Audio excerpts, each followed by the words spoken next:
And if my sister happens to live in America, where there are 4.8 million females more than male, or my sister happens to live in one of the countries of European Union, where there are 10.2 million females more than male, and if every man finds a woman for himself, every man finds a woman for himself, and I agree with you, one man should marry only one woman, yet there'll be 4.8 million females in America who will not find husbands.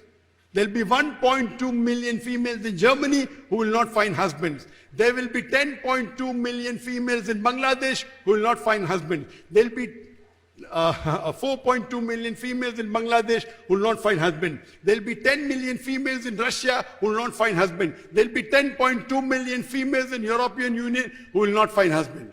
I'm asking the question, if your sister or my sister happens to be one of these women, the only option for them is if the market is saturated.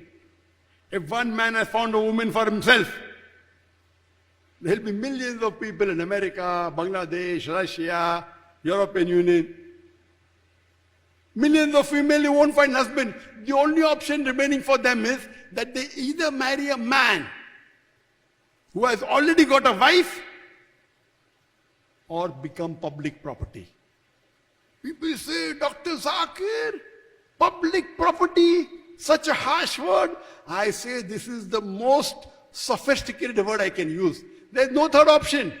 You either marry a man who already has a wife or become public property. Any modest woman, if there is no choice for her, she would prefer marrying a man who already has a wife rather than become public property. In USA,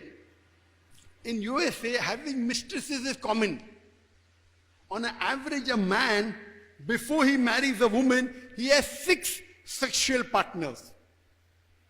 On average, some have 2, 3, some have 10, 20. On an average, an American man has 8 different sexual partners before he settles down and marries one. The statistic doesn't say after he marries how many more does he have. That's not mentioned. So I don't know about it. But before an American man marries a woman, he has 8 different sexual partners. So having mistresses in America is common. 5, 10, 20, 100, no problem. But if you have more than one legal wife, they have a problem. When you are mistress, a woman is degraded. A woman is looked down upon. She does not get her rights. She doesn't get peace.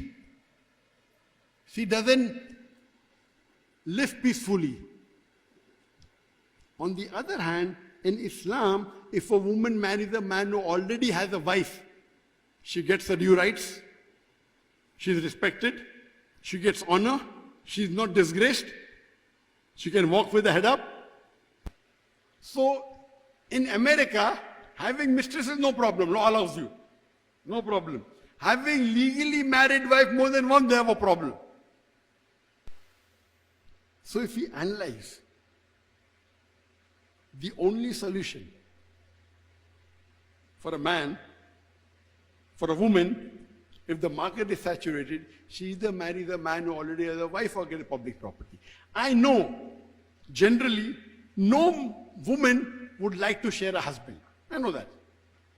But a Muslimah who has knowledge of Islam, she would not mind sharing a husband to prevent a sister from becoming public property. Everyone doesn't have to do small. Normal, the percentage of increase is only 0.5%. That is 50 in every 1,000, approximately. So in Islam, if a woman who has the true knowledge of the deen, she would not mind sharing a husband to prevent a sister from becoming public property. So one of the reasons is that by nature women are normally more than men. That's the reason you find more widows in the world than widowers. The woman without husband, that husband has died, is much more than a man whose wife has died. Because the life expectancy of a woman is much more.